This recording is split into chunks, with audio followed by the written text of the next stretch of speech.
Bonjour, bonsoir, selon votre zone géographique, mesdames, mesdemoiselles et messieurs, fidèles internautes, merci d'être avec nous sur Keller TV et bienvenue dans cette interview tout à fait spéciale qui va porter sur le décès de 6 jeunes Congolais dans une cellule de prison au commissariat central de Brazzaville. Aussi curieux que cela paraît, c'est que ni le gouvernement congolais, ni le parquet, moins encore la direction générale de la police congolaise, ne s'est exprimé sur ce sujet. Aujourd'hui, nous recevons donc la sœur d'une des victimes qui a accepté témoigner en langue kikongo. Elle se nomme Martine. Moi, c'est Christian Perrin. Bienvenue à tous ceux qui viennent de nous rejoindre. Motiage, mugala talange na moi, mawa. Jam ke na munu parce que na souci mingi sam na frère mon fois na prison. Alors, frère Ange fois na prison, évidemment, beto si ba kuzabisa ka beto ya una beto meko bokilange, samunge kuzabisa beto mutindu ya kulutilaka. Nge wap mutindu nge me kuzabila ya abutindu nge zaba que frère Ange meku fois na prison. Et puis ya bandaka wapi mutindu. Ya banda journée mosi banwana na kento yanje na yenzo. Leba banwana kent jalousie nzo talvek bakala na kent. Langue tel kent bakal na kent na la jalousie. Une journée na pipa pour amu luta na koko beto ki vanda quartier mos na beto. Après na la masa na koko après me côte na enzo la me côte na enzo kent wa bani no na ba jeune mos na quartier ba masu no ame ko na enzo ame kangi fara mu no me kuiza na toke amani fungulu veni fara mu me vana na point la me vana point ba jeune ba bani no na copine na grand frère mu me kuiza me toke la me wa voix ya ba jeune na me fungulu la game funguli nzo fora mezo mumba ni toke ngeme le makwi funguli nzo sam na iki kwa ngeme talba banchi be bani no malafu ngeme ku fungule après ba jeune ba bani no malafu ba me kwenda fora mu me kota la game kota me avancer ka pa mosi kent me poignet bakala la bakala kent ke poignet bakala na inzo abakina bakaro na matola porte bavana kana ba continue maza là ba continue maske mwangana ame glisser kent me teki na ici bakal me bwana zulu après moment mosi kent sentir mal na diboko mais Guiliano diboko pas tirer diboko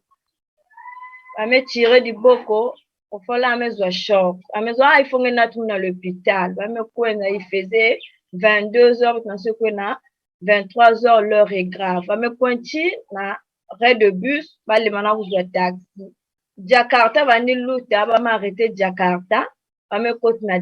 quand me kota na Jakarta me ko mba mosi na l'hôpital. Fort amu le temps va ni vingi la moyen ya de sans land kent na l'hôpital, ba me ta beji. Beji me land ba fallait ba kim. Fort amu sala le tout en landa kent dans l'hôpital, on l'a comme dans l'hôpital à Makele, il faisait 2 heures. À me comme dans l'hôpital à Makele, va me saler moi, va soin tête, va me saler un perfuseur, va soit douleur. Mais des 5 zones, ben là, le cacambas, ben quoi, 15 maisons, veuve côté avec une bassi, avec tes voûtes.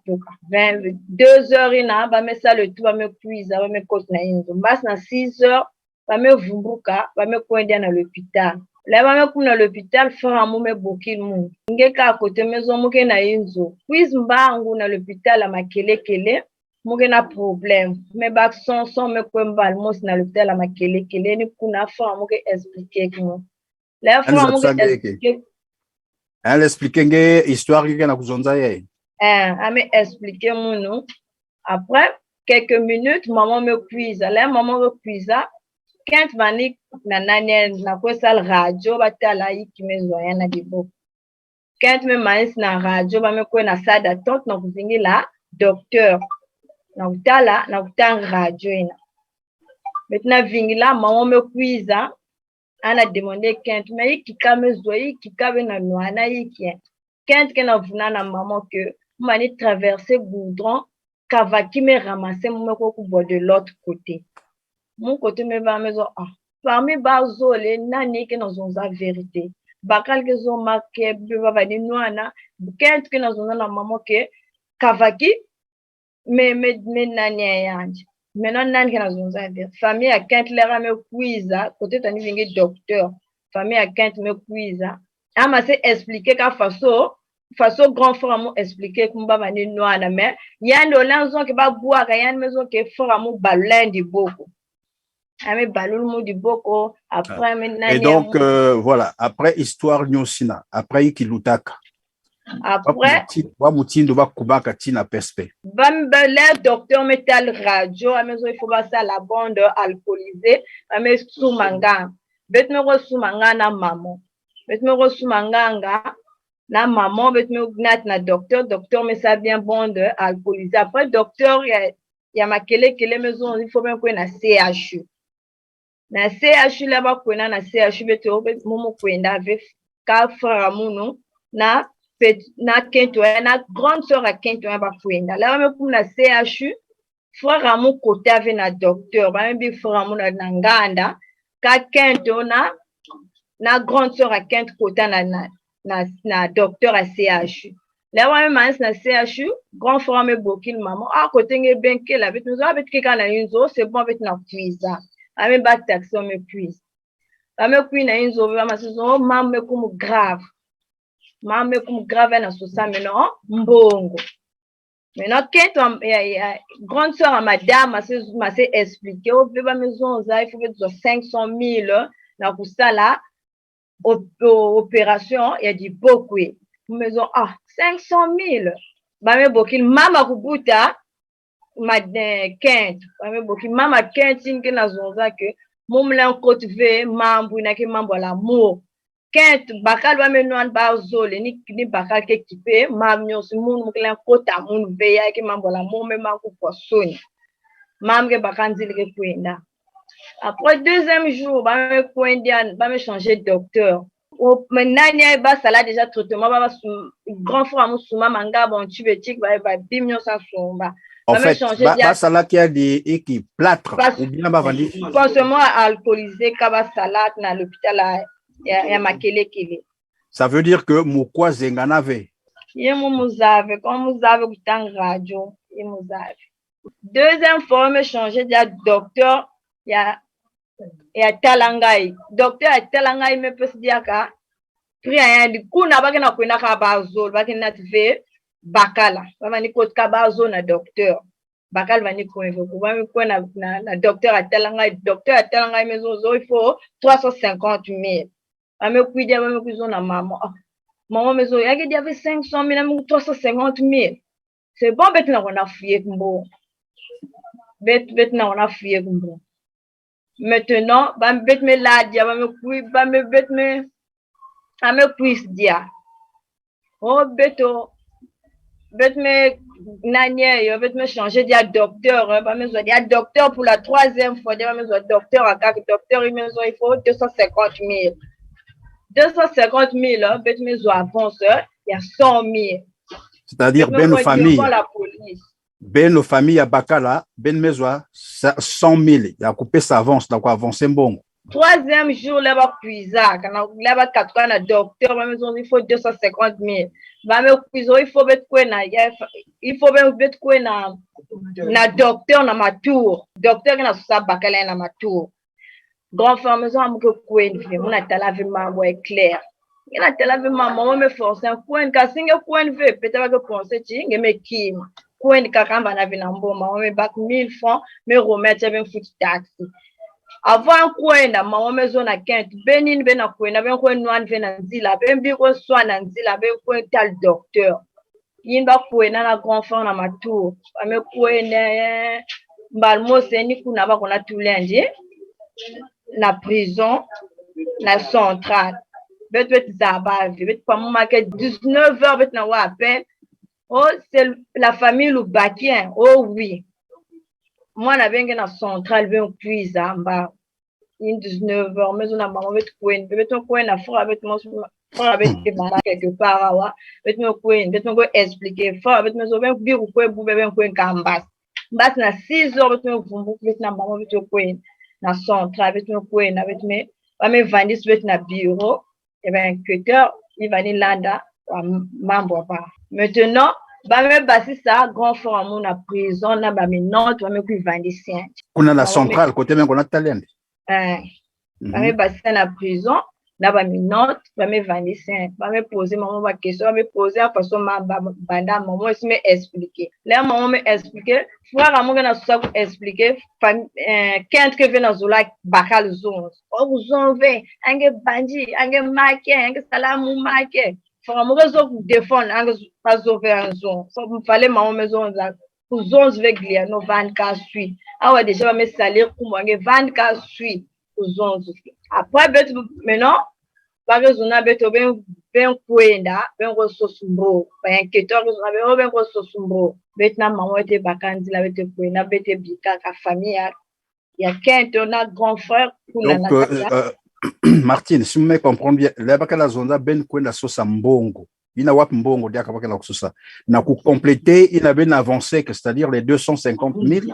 kuna bu beta avancé tete ni journée na bakanga grand frère bet na tal grand frère ku bazona bebe resosumbo là tu me resosumbo bet me zo avant ça il y a 100 000 là tu me ku pèse mbong devant la police 100 000 maintenant ku pèse 100 000 ba bana ba enquêteur zone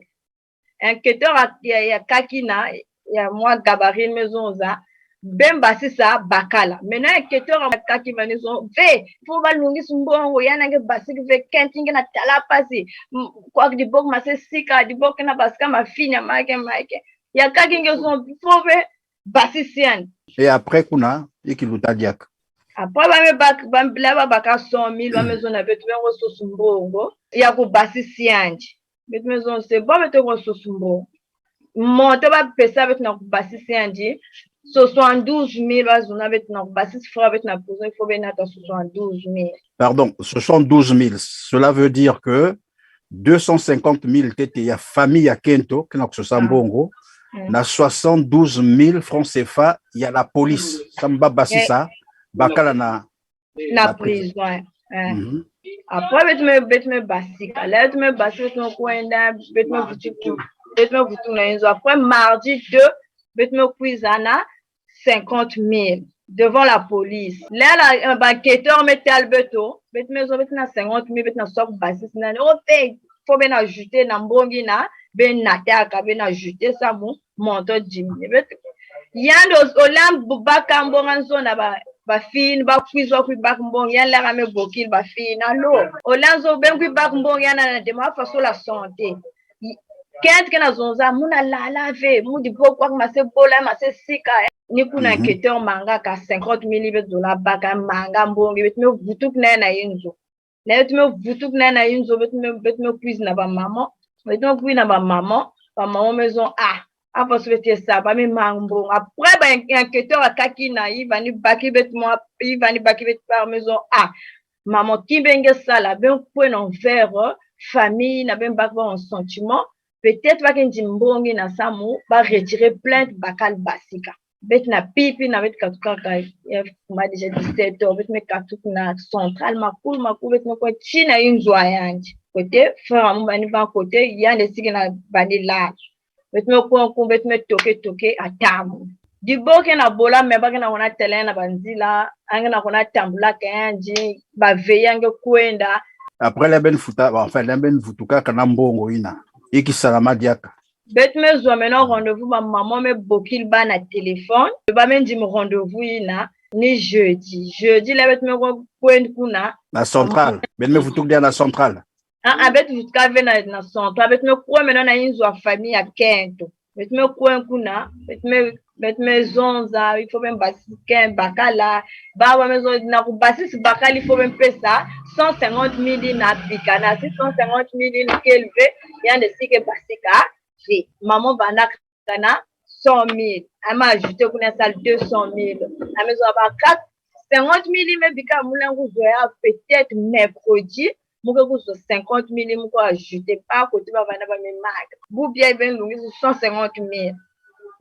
il faut pas opérer un boubier maman me tala bana na camarade me déficit bien 50 000 le même jour vina me bac 150 000 va me remettre ba leba remettre ba 150 000 na va me kumna kilengi me kuna ba kwena na central la police ame boki la police ou la famille ame kubi 150 000 lawa me no ba maison na yandi fonge quiza mal ya na central ke quiz mal ya bit na vingi langi famille aket me kwena central na beto ba me kwena ba maison na bebe nat mbongo bet maison na minute bet ke na mbongo mbas na suka bete nata 72 000 ben demander ke na ku basi sianji mbongi mvana na beto bet me pesba bet ke dia na mbongo na minute bet ke na mbongo ben futa kuna mbongo nyonso ya famille 250 000 nyonso be balingi futa ya donc ya bandi mbonke ni mbongo ya kufuta na la police les 72 000 pour que babasis bakala ensuite après vendredi maintenant matin maman me vumbu na suka ame yebila ame zona mo me zona mpe pourquoi battre bilele ya frère amuni na ngelwa za na kubasika na prison parfois bilele kezimana na prison me kuona inzo apa na suku me kuona inzo apa me kuona kutuna kent na kanga déjà me kanga ba bilele na me kanga na basika na kubasika na inzo me bac maison pesu mo bilele la frère me pesu mo polo me pesu mo na calcif na pantalon frère amu ke lwata ma pa me quiz na mo maison me yanji na me wapaka ki na basika bube me ana kanga babima amezo na muno babima frère nge muke tule à côté donc ibaki akana sika mama beto mezo c'est bon ta muke kuibaki mama me kwenda na central la mama kuna central la tamout ki na gérer ba sama ke ba ke na gérer ba c'est-à-dire bavandi s'occuper ve na bao ni mutindu na ngi maison za tangu ngeme kuma na inzo na kubaka babilele inake lwata grand frère ange leba ke basisa yandi nge konda kutana kento c'est-à-dire belle sœur ange vali yidika babima ya yandi mutindu babilele ba valise samna kubasika na inzo ni mutindu na après ben me kwena central kuna c'est comme si ma policier va ni sentir dia kabenove ni mutindu et après frère abeto me cuisant zo frère abeno quel frère yin ke na prison va ni me basisa ou bien ya kaka camarade frère abeto accompagner bet kuna après yan me côte na kacha me ko demander o venge na ko côte na ko demander kumwa prisonnier fonge sumki masamu ngeta le prisonnier sange côte kune camarade femme me basika na ko sumba je na dit pas ame côte ana bokla lubaki atamu ki ame basika jame disons muna bokla lubaki atamu peut-être va me transférer vers une maison d'arrêt fallait un montant me fuye kuna après maison na ni fonge boki munchi na bani kuza pesa ma dia ba me boki muna téléphone comme mu bikana muna inzo ba me boki muna téléphone il fonge kuiza na central salumbangu fonge ngeke na tala na make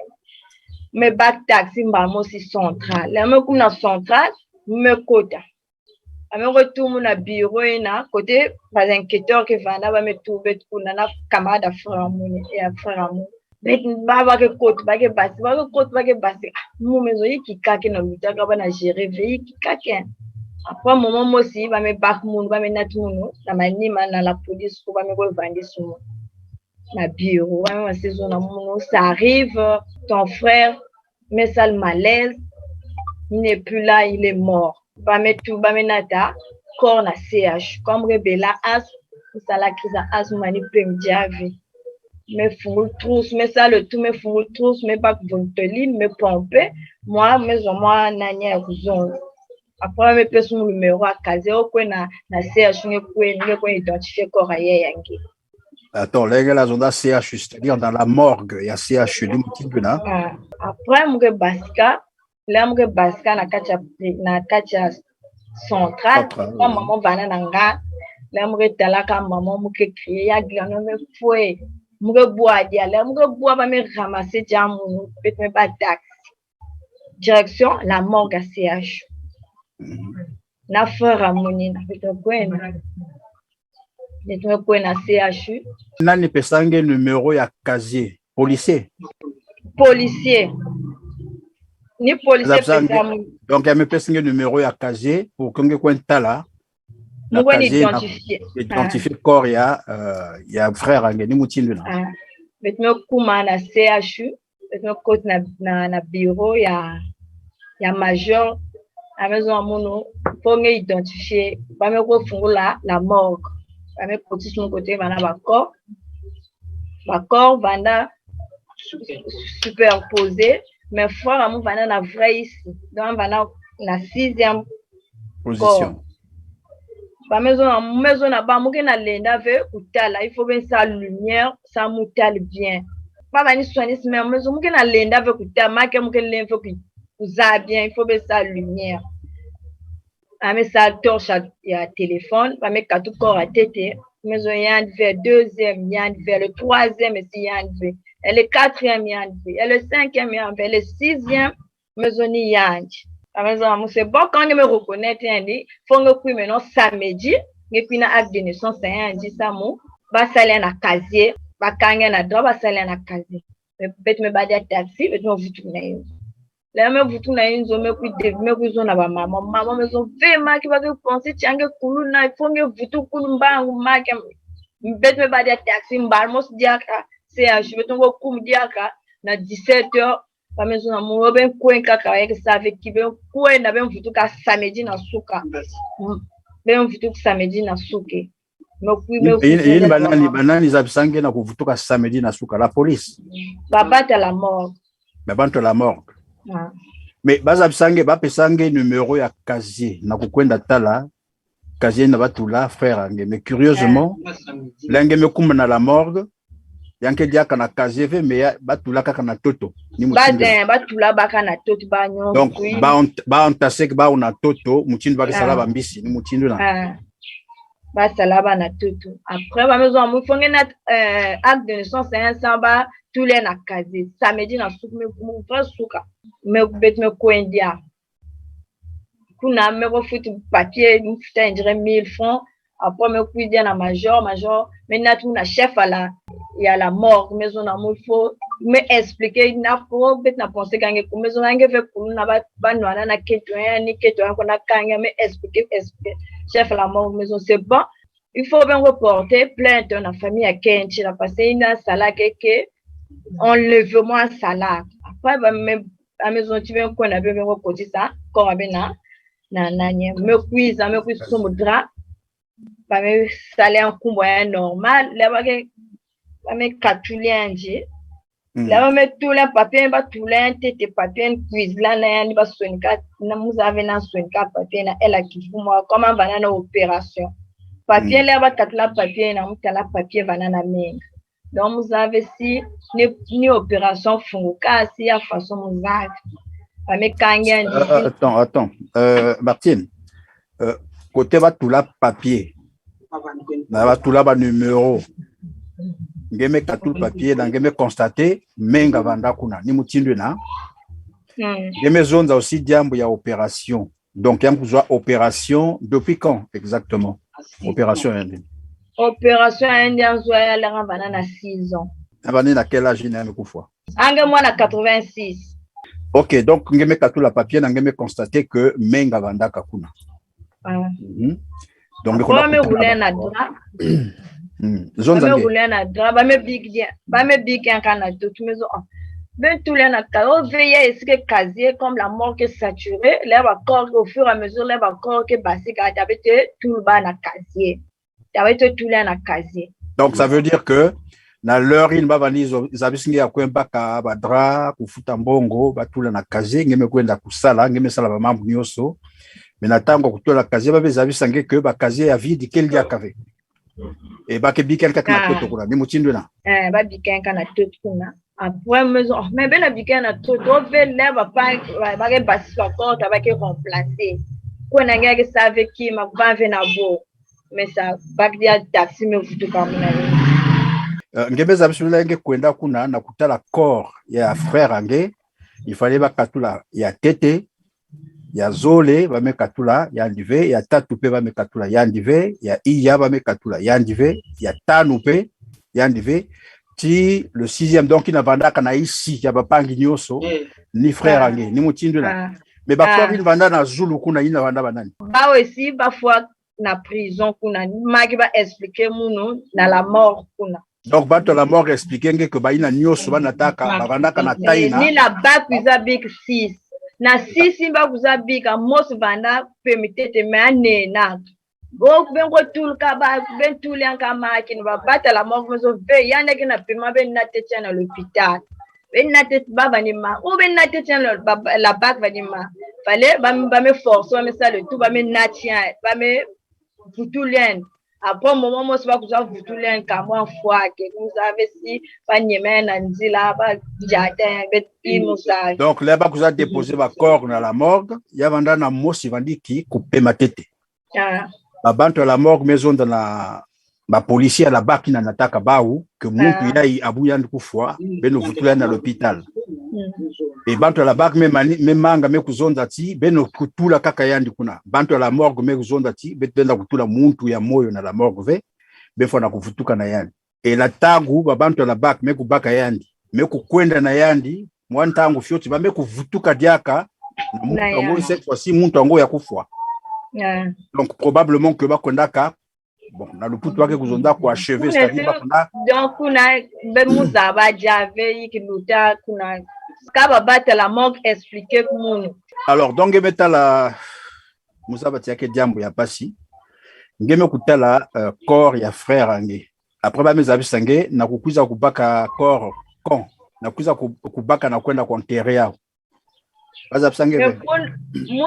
chef à la morgue zona munu ben avant ben kundia ndi faut ben saler des autopsie na kuzaba ikime kufoya réellement si ni kuba si ni poison ben ça c'était une autopsie si ben kunia marqué qui va bien il faut ben saler autopsie na kuza réellement ikime kufoya. Alors na ila ba meza sabe na kusala autopsie ou bien bas enquête na kuzaba ikime kufoya puisque la police me kuzabi sabe no diambu ina me fui laver ni mutindu non.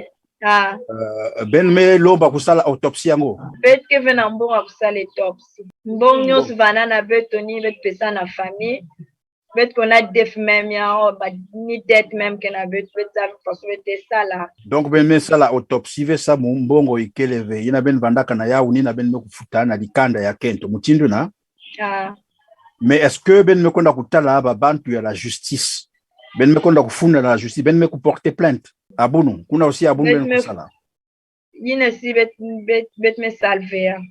kuna aussi kaka diambu ya mbongo kena kusopose a moi ce que ngeva diaka na mwa diambu ya kaka ya kuzonza ou mwa mbokolo na bantu ya luyalu ba kuiza ku assister beno ou ba association ba ina ke ku assister ke ba bantu ke na mambo ya mutindi mungena diambu si ba bantu ke la ku aider beto ba aider beto parce que bet ke vena kima na demander soutien. Nake vanda peut-être kiuvu ya Mansukina est-ce que la taru nyosi na meku salama ngeme kwenda kutala frère ange ngeme ko reconnaître yan ngeme kwenda kusumba na badra ba maison da bakitulene na kazi bon jusque là ba mezabi sange que ba kazi ya vide keleve beno vutuka na inzo si ba kazi mekuma libre betke kutula na kati ya kazi OK ngeme vutuka na inzo na tango beno meku vutuka ina est-ce que ben kuvutuka ka diaka na la police na kuzonza na ba usamu na kuzaba iki kuminaka frère beno ve ba policier kuzata la beno diaka na inzo ve tamu ba me boki la beno ve tiki lumbu ya bubi ata procureur de la république peut me boki la beno ve ata muntu mosime ko boki la beno ata muntu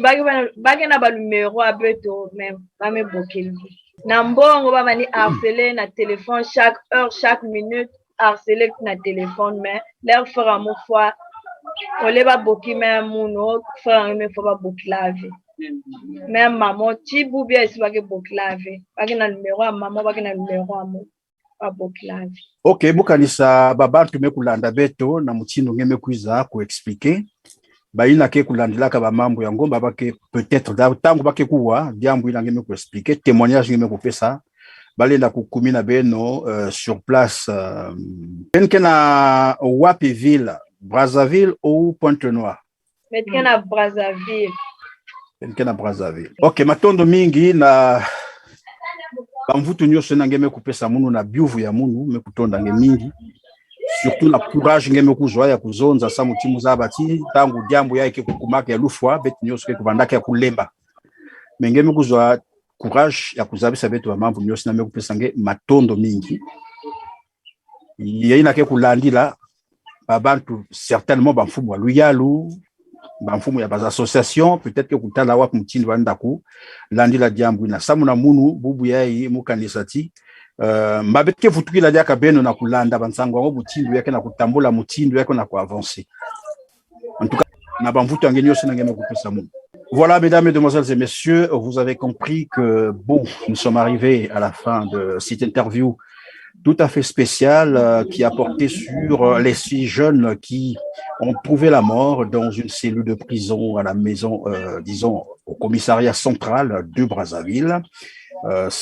Malheureusement, notre interlocuteur, notre invité ne pouvait s'exprimer qu'en Kikongo. Et pour ceux qui ont suivi le message, la famille a besoin d'une assistance pour d'abord réaliser ou demander l'autopsie, comprendre qu'est-ce qui est arrivé à leurs parents ou à son frère, mais aussi porter plainte, ce qui est essentiel et très nécessaire d'ailleurs. Et pour la suite des autres procédures, je crois que les associations, les ONG nous ont suivis, le gouvernement aussi, le gouvernement congolais, probablement nous a suivis. Pourquoi pas le parquet de Brazzaville, puisque cela concerne aussi le parquet de Brazzaville, la direction générale de la police. C'est un, j'allais dire entre guillemets, meurtre qu'il faut naturellement mener une enquête pour comprendre ce qui s'est passé, car la vie est sacrée. En tout cas, mekutondange mingi na bamvutu nyose na ngeme kupesa munu muzabati yake diambo ya mpasi me matondo mingi na ina ngeme kundima ku pesa beto ba mvutu na nyoso ina beto solaka kuzaba samu na diambo ya ba ina nyoso mekuwa beto ya kele ba bantumwa ya bwala ya kele pe na bas association ina mekuwa ntama mingi ve balinda kukiza pe na kote ya beno na kuza kusalisa beno.